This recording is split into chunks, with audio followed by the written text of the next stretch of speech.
Unacademy. Let's crack it. Hello दोस्तों, Unacademy के Hindi YouTube channel पर एक बार फिर से आप सभी का बहुत बहुत स्वागत है।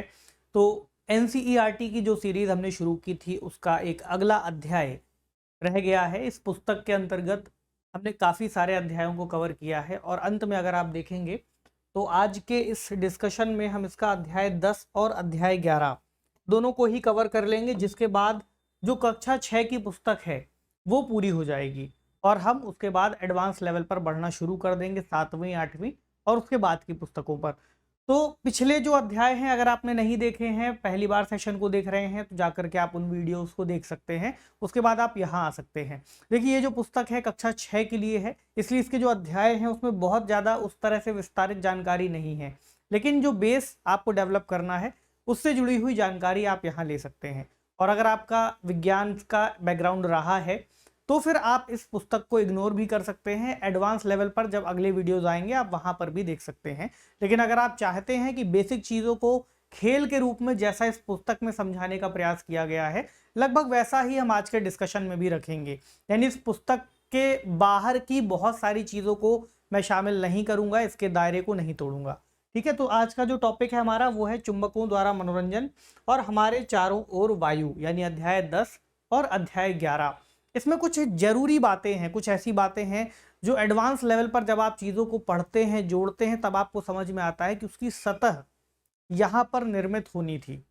देखिए, एडवांस लेवल पर बहुत सारी चीज़ें आपको ऐसी सीखने को मिलेंगी जिसका अध्याय पढ़ने के बाद आपको यहाँ की जो सतही जानकारी है उसकी याद आएगी कि आपने जब यहाँ पर जिन जानकारियों को पढ़ा है वो कैसे एडवांस लेवल पर आपकी मदद करेगी। है बहुत छोटी चीज़ें, लेकिन कई बार अगर आपसे ये मिस हो गई तो उम्मीद है कि उन एडवांस बातों को आपके लिए सीख पाना या समझ पाना थोड़ा सा मुश्किल होगा, फिर आपको पुनः आकर के इन चीज़ों को सीखना पड़ेगा। ठीक है, तो आज का जो टॉपिक है वो है चुंबकों द्वारा मनोरंजन। इससे हम शुरू करेंगे अध्याय 10। देखिए, इसमें जो कैरेक्टर्स हैं बूझो और पहेली, उनके बारे में आप पहले से परिचित होंगे अगर आपने पढ़ी है एनसीईआरटी को। तो इसमें कहानी शुरू होती है एक ऐसी क्रेन के माध्यम से जिसको आमतौर पर आप लोगों ने भी अपने एरिया के आसपास देखा होगा, जो किसी जंकयार्ड में या किसी कूड़ा उठाने वाली सतहों के आसपास आपको मिल जाएगी। जैसे कूड़े के कुछ पहाड़ दिल्ली के एरियाज में आपको मिलते हैं। जैसे ही वहां पर कोई क्रेन जाती है तो उसके आगे एक इस तरह से बड़ा सा एक बॉक्स लगा होता है, और जब उस बॉक्स को किसी नीचे की तरफ झुकाया जाता है तो जो चुंबकीय पदार्थ हैं वो उन पदार्थों के माध्यम से लोहे को आकर्षित कर लेता है और बहुत सारी वस्तुएं उसमें आपको लटकी हुई या चिपकी हुई दिख जाती हैं। अब ये कैसे चिपकती हैं, इसके पीछे चुंबक का महत्व है। तो चुंबक कैसे काम करता है, कैसे निर्मित होता है, या फिर हम कहें कि इसका पता हमें कैसे चला, इस तरह की बातें इस पुस्तक में शामिल की गई हैं। इसके अलावा आप रोजमर्रा की चीज़ों में भी बहुत सारी ऐसी वस्तुएं देखते हैं, जैसे कि पेंसिल बॉक्स है, जब वो बंद होता है तो मैग्नेट वाला उसमें एक सिस्टम लगा होता है जिसके जरिए वो आसानी से बंद हो जाता है। बहुत सारी आपने सेफ्टी पिन के बॉक्स देखे होंगे जिसमें पिन आपको इस तरह से चिपकी हुई दिखती हैं। कई बार कुछ स्टिकर ऐसे होते थे जो आप लोग रेफ्रिजरेटर के ऊपर चिपका देते थे, वो सभी चुंबकों के माध्यम से चिपकते हैं। तो इस टॉपिक के अंतर्गत बहुत सारे ऐसे तकनीकी शब्द हैं जिनको आप सीखेंगे। उम्मीद है आपको पहले से मालूम होगा, लेकिन अगर नहीं मालूम है तो उनको भी सीख लीजिए। इसमें कुछ ऐसी ऐतिहासिक बातें हैं जो शायद आप लोग ना जानते होंगे, मेरा ऐसा भरोसा है, तो आज उनको भी देखेंगे। तो पहला शब्द है कंपास, यानी कि दिक् सूचक, और दूसरा शब्द इसमें है चुंबक यानी मैग्नेट। इसी तरह मैग्नेटाइट, उत्तरी ध्रुव और दक्षिणी ध्रुव। अब आपने पृथ्वी के संदर्भ में भी जब आप ध्यान देंगे तो आपने कुछ ऐसे शब्दों को सुना होगा, पृथ्वी का उत्तरी ध्रुव और दक्षिणी ध्रुव, और चुंबक में भी उसके उत्तरी ध्रुव और दक्षिणी ध्रुवों की बात इसमें है। क्या इन दोनों का कोई कनेक्शन है?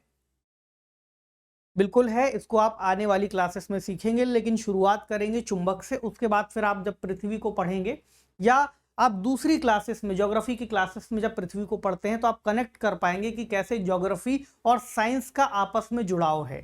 ठीक है, तो चुंबक को कैसे खोजा गया, अगर इस बात की शुरुआत समझें तो प्राचीन यूनान में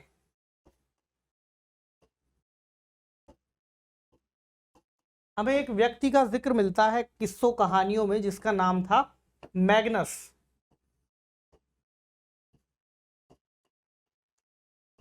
तो ऐसा बताया जाता है कि एक दिन मैग्नस भाई साहब अपनी भेड़ बकरियों को चराने के लिए जाते थे पहाड़ी पर, और इनके पास एक छड़ी थी, उस छड़ी के आगे एक लोहे की टोपी लगी थी।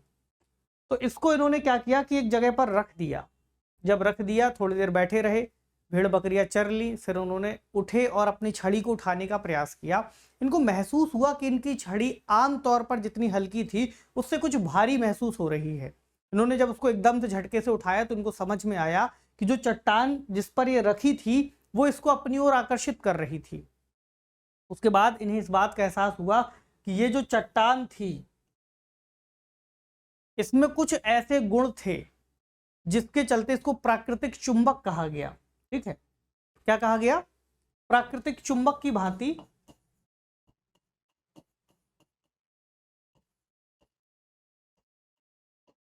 इसने व्यवहार किया। अब इसी चट्टान को क्या कहा गया? मैग्नेटाइट, जिसमें कुछ लोहे के अवयव भी पाए जाते थे। इस मैग्नेटाइट का जो एरिया जहां मिलता है, ऐसा अनुमान है या फिर ऐसी मान्यता है कि उस स्थान को सबसे पहले मैग्नीशिया कहा गया होगा। और यहां मिलने वाला जो पदार्थ था फिर उसको क्या कहते थे? मैग्नेट।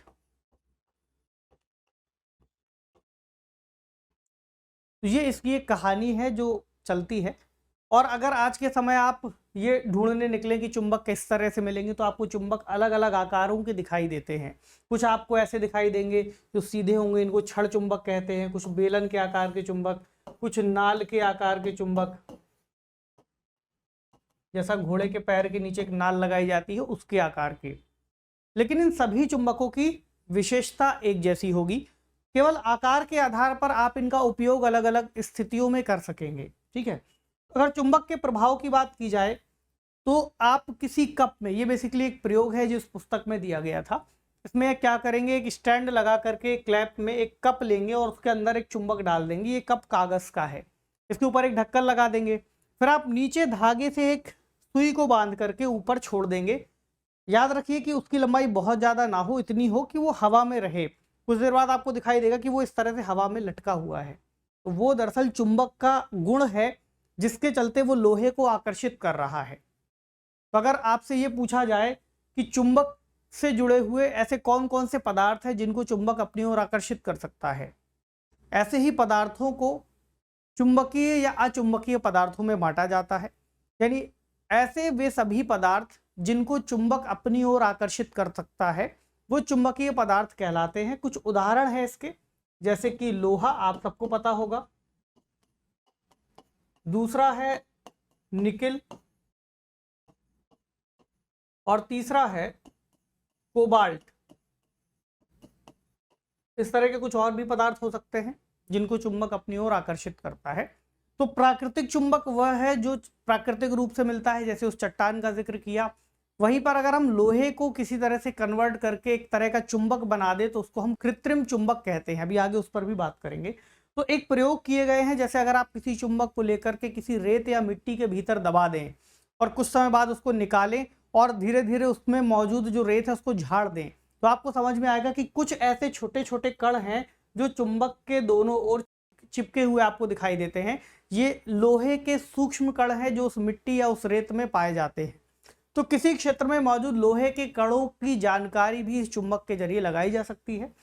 इसके अलावा इसमें एक और खास बात जानने की है कि चुंबकों के भीतर भी ध्रुवों की संरचना पाई जाती है। यानी चुंबक के दो किनारे दो ध्रुवों की तरह व्यवहार करते हैं। इसका पता कैसे लगा कि अगर चुंबक को हम किसी पेपर पर रखे लोहे के बुरादे के ऊपर रखें तो जो लोहे का बुरादा है वो उससे चिपक जाता है, लेकिन हमें यह भी दिखाई देगा कि वो जो लोहे का बुरादा है वो केवल दोनों ही एरिया पर अलग अलग आपको दिखाई देगा, बिखरा हुआ दिखाई देगा, बीच का हिस्सा छोड़ करके चिपक रहा है। अब ये जो संरचना है ये आपको छड़ चुंबक में ज्यादा समझ में आएगी क्योंकि स्पष्ट है, उसकी जो दो सिरे हैं दोनों ही अलग अलग है। तो ये पता चलता है कि छड़ चुंबक में जो लोहे का बुरादा चिपक रहा है वो हर बार ऐसा व्यवहार कर रहा है, और इस व्यवहार की वजह चुंबक में मौजूद अलग अलग सिरों के आसपास वो ध्रुव हैं जिसकी वजह से बुरादा उस ओर ज्यादा आकर्षित होता हुआ दिख रहा है। अब जब ध्रुवों की बात आएगी तो इसके बाद हमें यह भी पता चलता है कि ऐतिहासिक समय में जो यात्री हुआ करते थे वो दिशाओं के निर्धारण के लिए चुंबक का इस्तेमाल करते थे। ठीक है, तो एक ऐसे ही चीन के राजा की कहानी बहुत प्रसिद्ध है जिनका नाम था हुआंग टी। Huang T. ऐसा कहा जाता है कि इनके पास एक रथ था जिसमें एक मूर्ति लगी हुई थी। मूर्ति स्वतंत्र रूप से किसी भी दिशा में घूम सकती थी और राजा अक्सर कहीं भी ऐसे स्थान पर अगर जाते थे जो कि नया होता था, वहां पर इस रथ को ले जाते थे। और इसमें लगी हुई जो मूर्ति है उसका एक हाथ जो एक ओर इशारा करता था, वो अक्सर उनको एक दिशा की ओर इशारा करता था जो संभवतः दक्षिण की दिशा हो सकती थी। तो ऐसी एक मूर्ति का उपयोग वो किस तरह से कर पाते थे, इसको लेकर भी एक प्रयोग है। आपने कुछ प्रयोगों के बारे में सुना होगा जिसमें एक चुंबक को इस तरह से आप धागे में स्वतंत्र रूप से बांध करके लटका दीजिए, आप इसको घुमा करके छोड़िए, इसके एक सिरे पर एक निशान भी लगाइए ताकि आपको ये पता चल सके किस दिशा की ओर घूम रहा है। अब अगर आप इसको घुमा करके छोड़ देंगे, फिर इसकी जो परछाई बनेगी आप उस पर एक निशान लगाइए कि हर बार एक ही तरह से क्यों रुक रहा है। आप निशान लगा के छोड़ दीजिए, आपको पता चलेगा कि हर बार एक खास ही जगह पर रुकता है। फिर आप दिशाओं का पता कीजिए। आप जब सुबह उठेंगे सूर्योदय के समय पर, तो सूर्योदय की ओर अपना मुख कीजिए और अपना बायां हाथ जिस तरफ करेंगे उस तरफ उत्तर दिशा होगी। सामान्यतः सूर्य के उदय को हम हमेशा दिशाओं के जानकारी के लिए एकदम सटीक पैमाना नहीं मानते हैं, लेकिन फिर भी आपको इतनी जानकारी मिल जाएगी कि आपका जो रेखा खिंच रही थी उसमें उत्तरी या दक्षिणी ध्रुव कौन सा है। तो जो बायां सिरा है, आप अगर आपका फेस सूर्योदय की ओर है तो आपका बायां हाथ उत्तर दिशा की ओर इशारा कर रहा है और दायां हाथ दक्षिण दिशा की ओर, और आपके जो पीछे का हिस्सा है वो फिर पश्चिम दिशा होगी। तो कुछ ऐसा ही दिशाओं की जानकारी के लिए हम करते हैं। ठीक है, अगर आपका मुख इस ओर है तो इधर उत्तर और इधर दक्षिण। अब आपको पता चल सकता है कि हाँ, इसमें किस तरह की युक्ति का इस्तेमाल किया जाता था। कुछ ऐसी ही चीज इसके भीतर भी उपयोग में लाई जाती रही होगी। ठीक, इसी संकल्पना पर लंबे समय के बाद प्रयोग होने लग गए और उसके बाद उन्होंने एक दिशा सूचक यंत्र का आविष्कार किया जिसको कंपास कहा जाता है। ये बेसिकली एक प्लास्टिक की एक डिब्बी टाइप की चीज होती है जिसके ऊपर एक कांच का ढक्कन अक्सर लगा होता है और उसके बीच में एक सुई होती है जिसको चुंबकित किया गया होगा, और ये सुई अक्सर उत्तर दिशा की ओर इशारा करती है। ठीक है, तो इससे आपको ये पता चल जाएगा कि इसमें उत्तर की दिशा कौन सी है। जब भी आप किसी स्थान का आपको पता लगाना हो, आप इसको रख देंगे और ये घूमते हुए फिर आपको उत्तर की दिशा की ओर मुड़ जाएगी। और आज का समय तो टेक्नोलॉजी का है, तो आपके फ़ोन में भी एक एप्लीकेशन होता है कंपास, अगर आपने कभी यूज़ ना किया हो तो उसको निकाल करके देखिएगा। आप अपना फ़ोन एक फ्लैट सरफेस पर रख दीजिए, फिर उसमें जो कंपास है घूम करके फिर एक और इशारा करेगा। हालांकि ये हो सकता है कि बहुत सस्ते फ़ोन में हो सकता है कंपास ना हो। कंपास एक तरह का सेंसर है जो आपके फ़ोन में लगा होगा, अगर मौजूद होगा तभी फिर आपके फ़ोन में जो कंपास है वो काम कर सकता है और वो एक्यूरेट भी होता है। अब इसके बाद ये पुस्तक बताती है कि कैसे आप अगर घर पर ही कोई एक चुंबक बनाना चाहें तो एक चुंबक बना सकते हैं। इस कंपास में अभी मैंने एक जिक्र किया था चुंबकित सुई का, तो ये कैसे बनती है, कुछ इसका छोटा सा सरल सा उदाहरण है। वैसे तो कई सारे तरीके हो सकते हैं किसी चुंबक को बनाने के लिए। एक आसान सा तरीका ये है कि आप एक लोहे की पतली सी छड़ ले लें और उसके ऊपर एक छड़ चुंबक का उपयोग करें।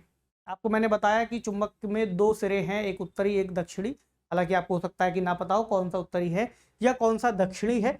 ऐसे में कोई एक सिरा ले लीजिए और उसको इस चुंबक के ऊपर रख करके रगड़ते हुए पीछे तक लाइए और फिर उठा करके फिर आगे से फिर पीछे की ओर लाइए, और इस प्रक्रिया को लगभग 30-40 बार आपको आजमाना है। उसके बाद आपका जो लोहे का टुकड़ा है वो लगभग चुंबक की भांति व्यवहार करने लग जाएगा। या कोई सुई आप ले सकते हैं या किसी ब्लेड के ऊपर ऐसा प्रयोग कर सकते हैं, और इस प्रयोग को पुस्तक में बाकायदा दिया गया है। ये नहीं करना है कि आप बार बार इसकी दिशा बदलें, दिशा एक ही तरह से करें। अगर नहीं हो रहा है तो कुछ और बार प्रयास करने पर ये ऐसा व्यवहार करने लग जाएगा। तो ये भी इसकी एक खासियत है कि इस तरह से चुंबक का निर्माण भी किया जा सकता है।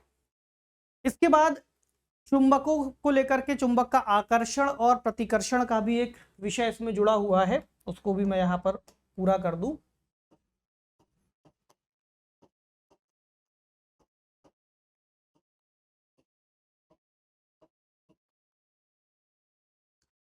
देखिए हमने चर्चा की कि चुंबक के दो सिरे हैं। अब मान लीजिए आपके पास एक तरह की दो चुंबकें हैं,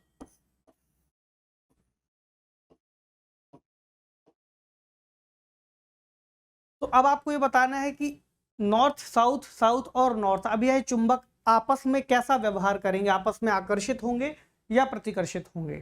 ठीक, वहीं इसका एक दूसरा युग्म ऐसा बन सकता है।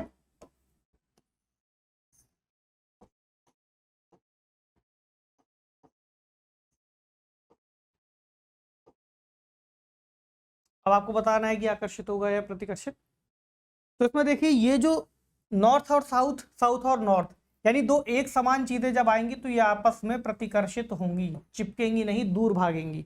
वहीं आप एक ऐसा टुकड़ा लेंगे जहां पर विपरीत ध्रुव अपने आसपास हैं, तो ये आकर्षित होंगी।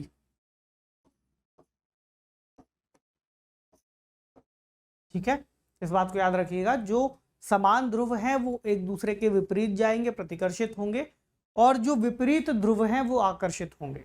ठीक है, चलिए अब कुछ सावधानियों पर चर्चा है कि चुंबक कैसे अपना गुण खो सकते हैं। तो चुंबक का इस्तेमाल करते समय आपको इसका याद रखना है, इस बात को कि चुंबक को अगर आप गर्म करने लग जाते हैं तो उसका चुंबकीय गुण खत्म हो सकता है, या अगर आप किसी चुंबक को हथौड़े से पीट देते हैं तो उसका चुंबकीय गुण खत्म हो सकता है, या अगर आप उसको ऊंचाई से फेंक देते हैं तो चुंबक खराब हो सकती है। इसलिए उनको कुछ विशेष तरह से संभाल करके रखा जाता है।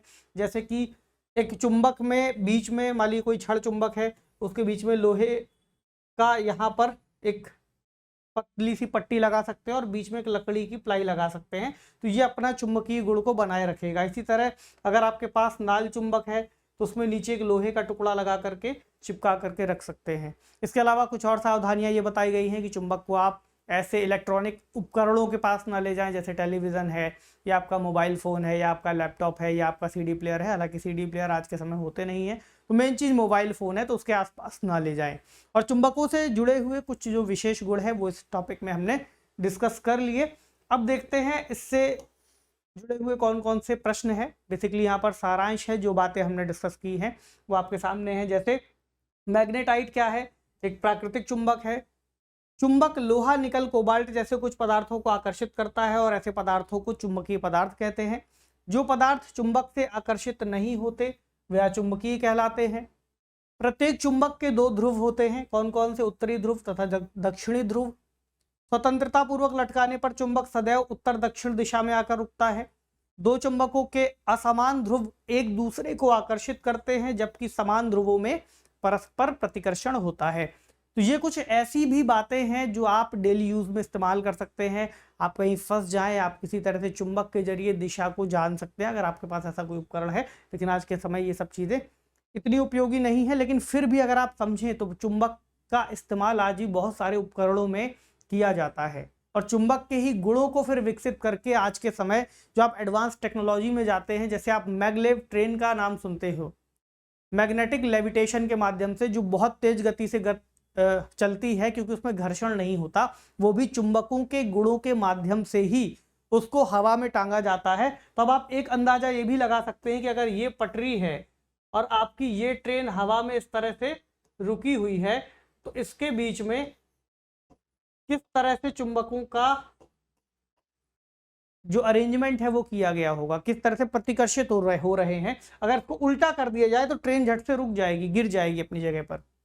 तो क्या ब्रेकिंग के लिए ऐसा कुछ सिस्टम यूज किया जाता है या उसको चलाने के लिए ऐसा सिस्टम यूज किया जाता है? तो बहुत सारी ऐसी चीजें हैं जो आपको चुंबकों की गुणों के बारे में जान करके सीखने को मिलेगी। और एडवांस लेवल पर फिर आप मैगलेव जैसी ट्रेनों के बारे में भी पढ़ेंगे। कुछ प्रश्न है इससे जुड़े हुए, देख लीजिए, फिर हम अगला अध्याय इसी के साथ ही शुरू कर ले। तो पहला है, कृत्रिम चुंबक विभिन्न आकार के बनाए जाते हैं। जैसे आपको बता देना है कौन कौन से आकार हो सकते हैं। जो पदार्थ चुंबक की ओर आकर्षित होते हैं वे क्या कहलाते हैं? कागज क्या है, कौन सा पदार्थ नहीं है? प्राचीन काल में लोग दिशा ज्ञात करने के लिए कौन सा टुकड़ा लटकाते थे? चुंबक के सदैव कितने ध्रुव होते हैं? इसके अलावा आपको सही और गलत कथन भी बताने हैं। जैसे बेलनाकार चुंबक में केवल एक ध्रुव होता है, क्या आप बताइए? कृत्रिम चुंबक का आविष्कार यूनान में हुआ था या नहीं हुआ? चुंबक के समान ध्रुव एक दूसरे को प्रतिकर्षित करते हैं।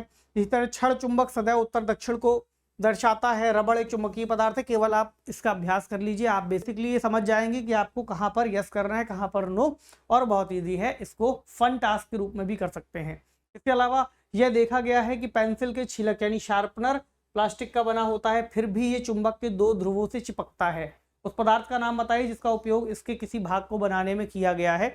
तो ये बेसिकली जो शार्पनर है यानी कटर, जिससे आप पेंसिल छीलते हैं, आप क्या छोटे क्लासों में जो बच्चे छीलते हैं, तो वो कटर में ऐसा कौन सा भाग है जिसकी वजह से वो मैग्नेट से चिपक जाता है। ठीक है, चलिए, क्षण चुंबक के ध्रुव कहाँ स्थित होते हैं बताना है। क्षण चुंबक पर ध्रुवों की पहचान का कोई चिन्ह नहीं है। आप कैसे पता करोगे कि किस सिरे के समीप उत्तरी ध्रुव है? कुछ विधियों की हमने पीछे चर्चा की थी, याद है।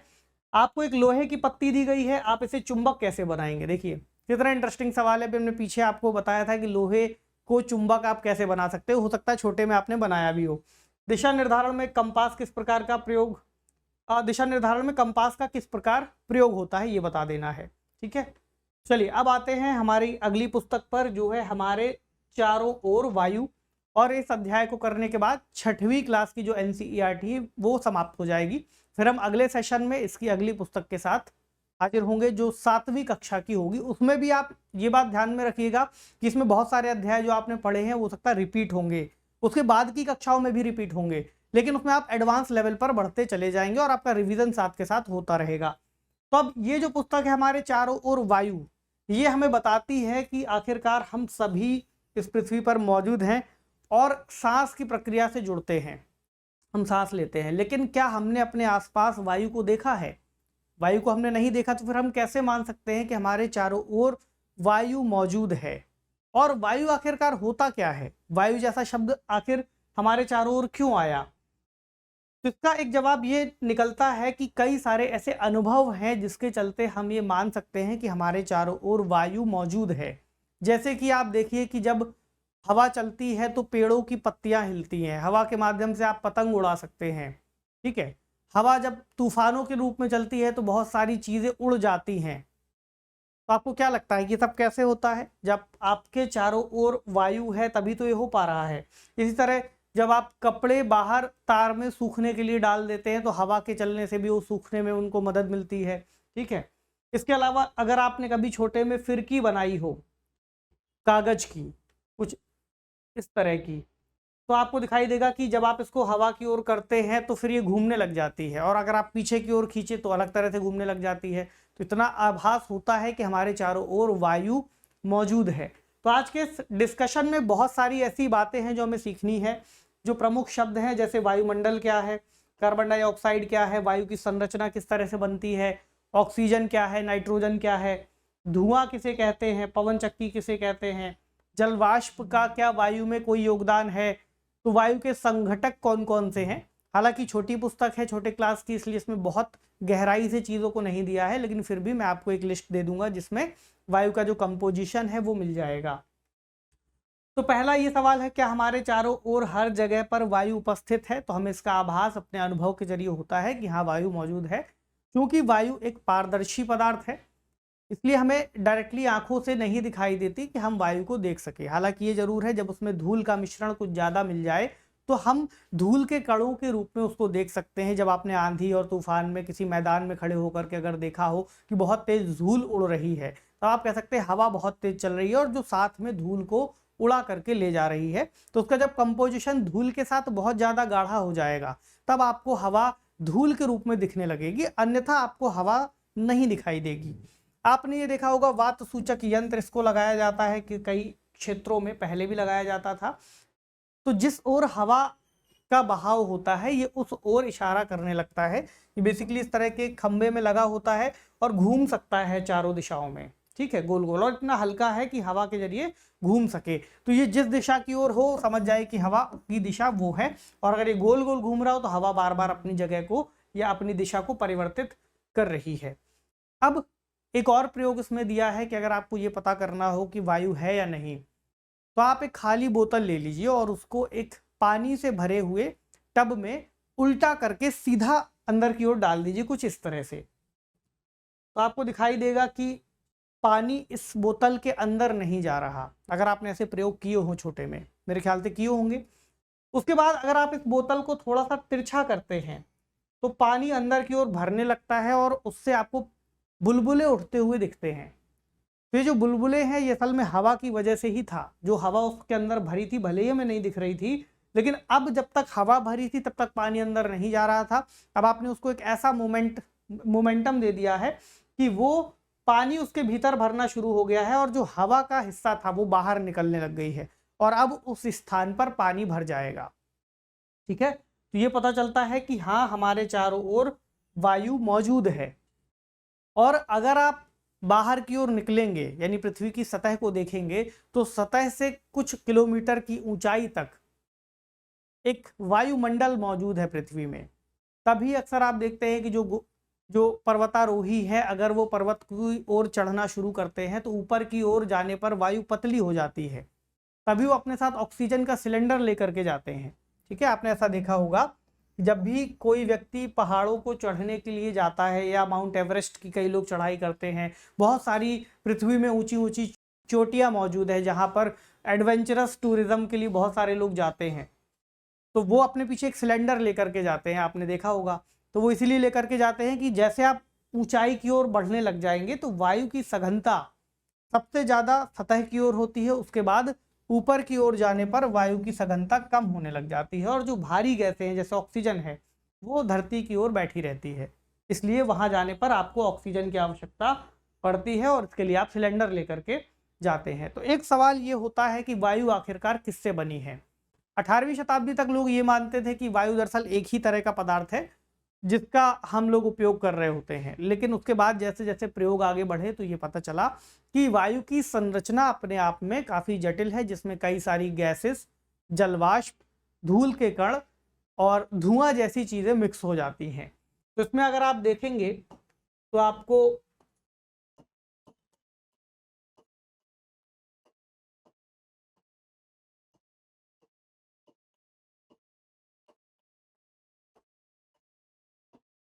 बेसिक तौर पर, मोटे तौर पर अगर आप देखते हैं, जितना ये पुस्तक भी आपको बताना चाहती है,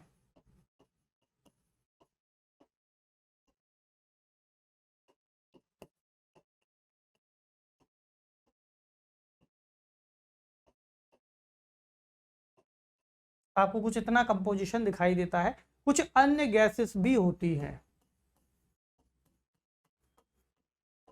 हालांकि उनका कंपोजिशन बहुत कम है। ऑक्सीजन का आप देखेंगे तो लगभग 21% के आसपास, नाइट्रोजन का देखेंगे तो 78% के आसपास। इसी तरह फिर अन्य गैसेस और कार्बन डाइऑक्साइड मिलकर के बहुत छोटा हिस्सा बनाते हैं। जलवाष्प और धूल के कण भी मौजूद होते हैं। अब कैसे पता चलता है कि उसमें ऑक्सीजन है, इसके लिए एक प्रयोग किए जाते हैं। अगर आपने पहले भी किए हो तो आप एक कांच का ग्लास या कोई अन्य तरह का ग्लास ले लीजिए और 2 मोमबत्तियां जला करके रख लीजिए। देखिए, बहुत इंटरेस्टिंग प्रयोग है सीखने के लिए जो बच्चों के लिए दिए जाते हैं। अब आप इस ग्लास को जब इस मोमबत्ती के ऊपर ढक देंगे और थोड़ी देर ढक करके छोड़ देंगे तो आपको पता चलेगा कि कुछ देर बाद ये मोमबत्ती बुझ गई है। फिर सवाल ये खड़ा होगा कि आखिरकार ये मोमबत्ती बुझ क्यों गई, कुछ देर तक तो जलती रही। इससे ये पता लगा कि आखिरकार इस ग्लास के अंदर जो वायु मौजूद थी उसमें कुछ ऐसा कंपोजिशन भी था जो आग जलाने के लिए सहायक है। तो इसमें जब तक ऑक्सीजन मौजूद रही तब तक ये जलती रही, फिर जब इसने पूरी ऑक्सीजन को जला लिया, ऑक्सीजन का इस्तेमाल करके जल गई, तो फिर ये बुझ गई, क्योंकि अन्य गैस इसके ज्वलन प्रक्रिया में सहायक नहीं थी, जो कि नाइट्रोजन हो सकती है, कार्बन डाइऑक्साइड हो सकती है, वो इसको जलाने में सहायक नहीं थी। जलाने में सहायक कौन सी गैस थी?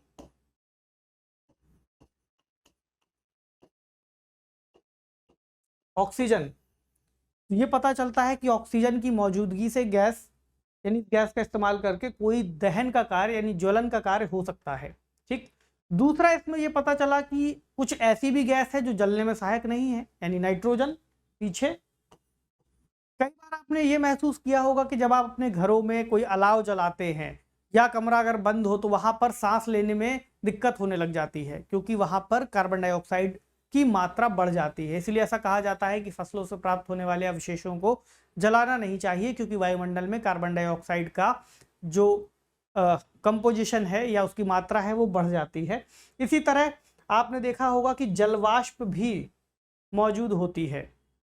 वायु के भीतर, वायु में जलवाष्प होगी और उसी को आप आर्द्रता के रूप में देखते हैं। अगर वायु में, जिस वायु में जलवाष्प है वो किसी ठंडी सतह के पास आती है तो वहां पर जो जल है वो संघनित होकर के छोटी छोटी बूंदों में बदल जाता है, कुछ इस तरह से।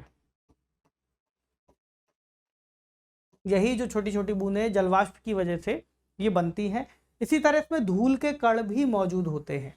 अब आप एक प्रश्न पूछ सकते हैं, सर धूल के कणों का कैसे पता चलता है?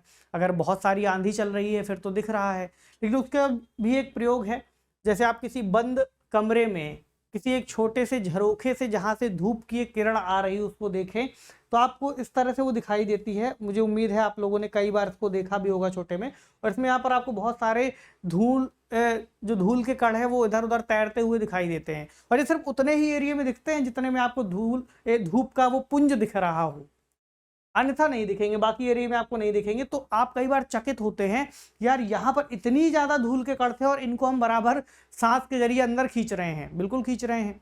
इसलिए ऐसा कहा जाता है कि मुंह खोल करके सांस नहीं लेनी चाहिए, अन्यथा आपको बहुत ज्यादा नुकसान होगा, क्योंकि नाक के भीतर कई सारे ऐसे छोटे रोम होते हैं जो इन धूल के कणों को आपके श्वसन तंत्र तक पहुंचने से रोकते हैं। इसी तरह जब आप पॉल्यूशन के एरिया को देखते हैं तो लोग मास्क लगा लेते हैं अपनी नाक के ऊपर, ताकि जो फिल्टर है वो थोड़ा सा और ज़्यादा हो जाए, वायु और ज़्यादा फिल्टर हो जाए। इसलिए आप देखते हैं कई बार ऐसे एरियाज जहाँ पर औद्योगिक स्थितियाँ घटित हो रही हो वहाँ पर चिमनी को बहुत ऊपर तक ले जाया जाता है ताकि जो धुआं है वो हमारी नाक तक ना आए। लेकिन इसका दूसरा नुकसान है, जो ऊपर उड़ने वाले पक्षी हैं ये बिल्कुल उनके नज़दीक तक पहुँच जाता है तो उनको इससे नुकसान होने लगता है। अब एक कंपोजिशन देख लें, नाइट्रोजन, ऑक्सीजन, कार्बन डाइऑक्साइड, जलवाष्प और दूसरी गैसें। तो जलवाष्प, दूसरी गैसें और CO2 यानी कार्बन डाइऑक्साइड की जो मात्रा है वो बहुत कम है, जबकि ऑक्सीजन को अगर आप देखते हैं तो लगभग 21%। लगभग इसलिए लगा रहे हैं क्योंकि अलग अलग क्षेत्रों में इसका कंपोजिशन अलग अलग हो सकता है। लगभग 78% यहाँ पर आपको एक चार्ट में दिख जाएगा कि किस तरह से कंपोजिशन मौजूद है और कौन कौन सी प्रमुख गैसेस इसमें हो सकती हैं, जैसे nitrogen, oxygen, argon, carbon dioxide, neon, helium, methane, krypton. इसके अलावा hydrogen, nitrous oxide, carbon monoxide, xenon, ozone, nitrogen dioxide, iodine, ammonia, ये सारी चीज़ें मौजूद हो सकती हैं आपके वायु के कंपोजिशन में। हालांकि ये चार्ट आपके NCERT में नहीं था, इसे मैंने अलग से ऑफिशियल वेबसाइट से निकाला है और आपके लिए दिखाया है। ठीक है, अब आते हैं पानी और मिट्टी के जीवों को ऑक्सीजन कैसे प्राप्त होती है, ये एक सवाल आप पूछ सकते हैं। तो पानी जो मौजूद होता है आप उसको अगर किसी बीकर में लेंगे या किसी ऐसे पात्र में लेंगे जिसमें आप इसको उबाल सकें, तो कुछ समय के बाद आपको पानी के भीतर इस तरह की छोटी छोटी बूंदें बनती हुई दिखाई देंगी, क्योंकि पानी को गर्म करने पर उसमें घुलित जो वायु है वो बूंदों के रूप में यहाँ पर जमा होने लग जाती है। और जब आप इसको और गर्म करते रहेंगे तो यही पानी फिर वाष्प बनने लगेगा और उबलना शुरू हो जाएगा। ठीक है, इससे हमें ये पता चलता है कि पानी के भीतर वायु मौजूद है और ये वही वायु है जिसको लेकर के हमने पीछे पढ़ा था कि जलीय जीव पानी में घुलित ऑक्सीजन का इस्तेमाल सांस लेने में करते हैं। ये वही वायु है जिसको आप यहाँ इस तरह से उबाल करके एक प्रयोग के जरिए देख पा रहे हैं कि पानी में घुलित है। इसी तरह से एक सवाल ये हो सकता है कि आखिरकार मिट्टी में कई सारे जीव अंदर घुसे रहते हैं, जैसे केचुआ है या कई सारे ऐसे जीव हैं जो मिट्टी के अंदर घुस जाते हैं। तो क्या मिट्टी में भी वायु मौजूद होती है? बिल्कुल होती है। अगर आप मिट्टी का कोई टुकड़ा लेकर के किसी बर्तन में डालें, बीकर में डालें और उसमें पानी भरें तो आपको दिखाई देगा कि उससे भी छोटे छोटे बुलबुले निकल रहे हैं, और ये वही बुलबुले हैं जो हवा के हैं और अब उनका स्थान पानी ले रहा है, इसलिए वो वापस से बाहर की ओर रिलीज हो रहे हैं और कुछ समय बाद बुलबुले निकलने बंद हो जाएंगे जब पानी उस पूरी मिट्टी को गीला कर देगा और उसमें एक भी स्थान नहीं रह जाएगा। इसलिए जब आप देखते हैं कि बारिश का मौसम जब होता है तो बहुत सारे जीव, सूक्ष्म जीव जो मिट्टी के भीतर मौजूद है जैसे केचुए, वो मिट्टी के बाहर आ जाते हैं, या ऐसे जीव जिन्होंने अपने लिए बामी बनाई हो या एक ऐसा छेद बनाया हो जिसके भीतर वो छुप करके बैठे हों और उससे हवा पास होती रहती है, लेकिन बरसात के मौसम में उसमें पानी भर जाएगा तो अब वो सांस नहीं ले पाएंगे, इसलिए वो सतह की ओर आने लग जाते हैं। तो इससे आपको ये भी पता चलता है कि मिट्टी में भी वायु मौजूद होती है पानी के साथ। ठीक है, इसके अलावा वायुमंडल में ऑक्सीजन का जो प्रतिस्थापन है ये कैसे होता है, क्योंकि हमें ये पता चला वायुमंडल में ऑक्सीजन है। तो पिछले अध्यायों में आपने पढ़ा है कि प्रकाश संश्लेषण की एक प्रक्रिया है जो पौधे प्रकाश की उपस्थिति में करते हैं। और इस प्रक्रिया को करने के लिए जब वो अपना भोजन बनाते हैं तब उन्हें ऑक्सीजन की आवश्यकता होती है, लेकिन उस प्रक्रिया में जितनी ऑक्सीजन वो छोड़ते हैं वो कहीं ज़्यादा होती है। यानी जितनी ऑक्सीजन वो लेते हैं और जितनी ऑक्सीजन वो छोड़ते हैं उसमें बहुत अंतर है। ऐसे में वायुमंडल में जो ऑक्सीजन हमें दिखाई देती है या ऑक्सीजन की जो सांद्रता मिलती है उसमें पौधों का एक बहुत बड़ा योगदान है। और वो जो जीव जंतु हैं, यानी आप ये बात कह सकते हैं कि पौधों के बिना जीवों का अस्तित्व संभव नहीं है। और जब पॉल्यूशन की हम बात पढ़ते हैं, जब जंगलों का कटाव पढ़ते हैं, तब बार बार ये चेतावनी दी जाती है कि अगर हमने सभी जगह कंक्रीट के जंगल बिछा दिए तो जो स्वच्छ वायु है, जो प्राणवायु ऑक्सीजन है, वो हमारे लिए उपलब्ध नहीं रहेगी। अब ये जो टॉपिक है आपका किससे जुड़ जाएगा आगे चल करके? एनवायरमेंट से, ज्योग्राफी से जुड़ेगा, जहां पर आप वायुमंडल की परतों को पढ़ते हैं, है ना। तो ये बेसिक का मैंने आपको शुरू में कहा था काम करेगी ये पुस्तक।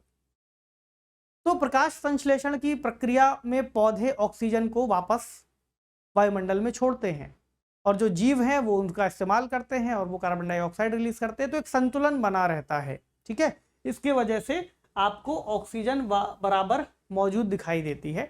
इसके अलावा वायु का और भी उपयोग है, जैसे आप किसी तरह की पवन चक्की लगा सकते हैं, इसके माध्यम से कुओं से पानी निकाला जा सकता है, ट्यूबवेल चलाया जा सकता है, बिजली बनाई जा सकती है, या फिर आपने कई सारे ऐसे ग्लाइडर देखे हैं जो हवा की वजह से ही तैर पाते हैं, पैराशूट उतर पाते हैं, हवाई जहाज उड़ पाते हैं, ठीक है।